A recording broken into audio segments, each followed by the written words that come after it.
This video is sponsored by Squarespace. So I watched a cool movie the other day. It's a gumshoe detective flick called Lady in the Lake. It was released in 1947. I had never heard of it in my entire life, and yet it's kind of astounding. The whole thing is shot in the first-person POV, like hardcore Henry style, which doesn't seem like that big a deal nowadays until you remember that this movie was shot back when cinema cameras were like the size of freight trucks, not something that could fit in the palm of your hand. When it comes to old school film noir, Lady in the Lake is probably not the first title that pops into your head.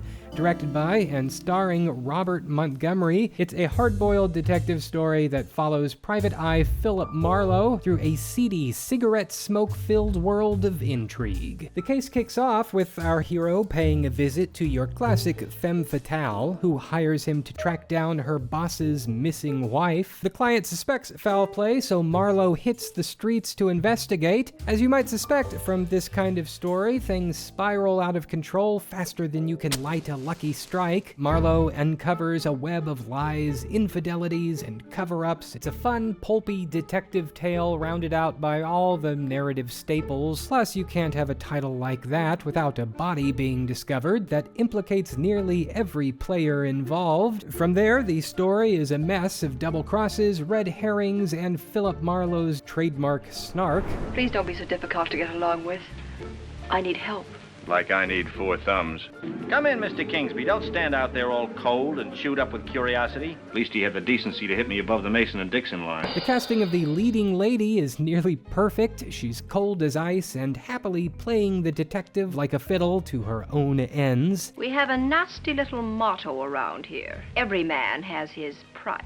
It's all very classic noir, the rain-soaked streets, the smoky rooms, the morally ambiguous characters. If that's your vibe, you're in for a good time, assuming you take to the gimmick. The first-person point-of-view shtick, especially for action scenes, was simply unprecedented in the 1940s. While the cinema world had tinkered with how the camera could act as more than a passive observer, like in Hitchcock's Spellbound, Lady in the Lake goes all in. You see the story unfold entirely from Marlowe's eyes. Characters talk directly to the camera, and the only time you see the detective is when he catches a glimpse of himself in nearby mirrors. It cannot be overstated that the technical challenges to pull this off were undoubtedly immense. Film cameras in the 1940s were unwieldy, to say the least, and getting them to mimic natural human head movements while navigating cramped office spaces or shadowy corridors was no small feat. Dialogue scenes required careful choreography, as actors had to deliver their lines not just with their faces, but their overall body language. You can't just cut in for a close-up here or there when convenient. Most of the scenes are performed in one long take. It's an ambitious choice, and while the effect can be a little disorienting, you can't help but admire the sheer guts of it.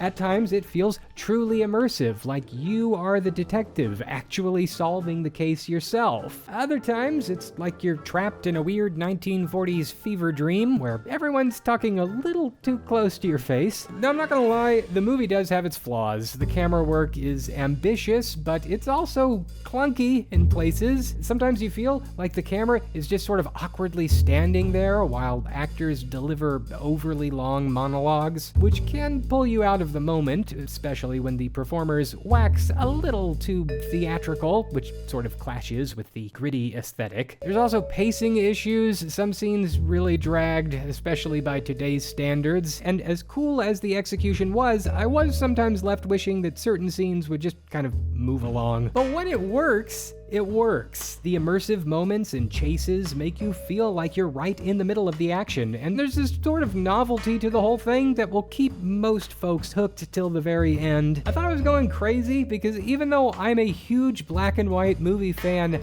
I had never heard of this film before. So I checked it out on the old Wikipedia, and it turns out it totally bombed when it was released. I don't get it. This is like easily one of the most ambitious movies that I have ever seen from this era.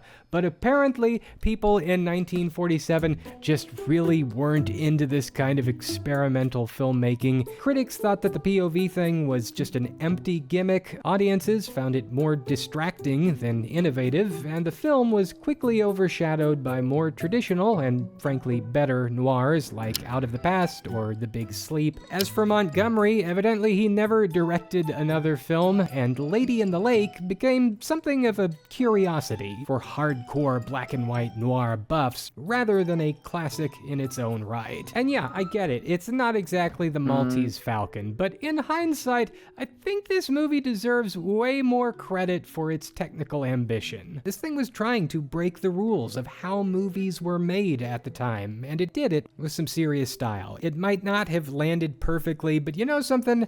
I respect artists who try to innovate. If you're into film history, or you just want to watch something unique at home this weekend, give Lady in the Lake a try. Who knows, maybe now in the 2020s we can give it the love that it deserves. Anyway, it's on these streaming services, so if you want something cool to watch tonight, there you go. This video is sponsored by Squarespace. They can help you put together a beautifully designed website in no time thanks to their all-new design intelligence, giving you access to easy-to-use tools so that you can build a site that feels uniquely you, no coding required. Whether you're showcasing your art, stories, or business, your vision will shine. If you want to start your own podcast, Squarespace has got you covered with audio blocks. Plus, you can sell stuff from courses to videos to music or memberships. You can get started today by going to squarespace.com and starting a free trial. Then, when you're ready to launch your site in full, head over to squarespace.com/AustinMcConnell to save 10% on your first purchase of a website or domain.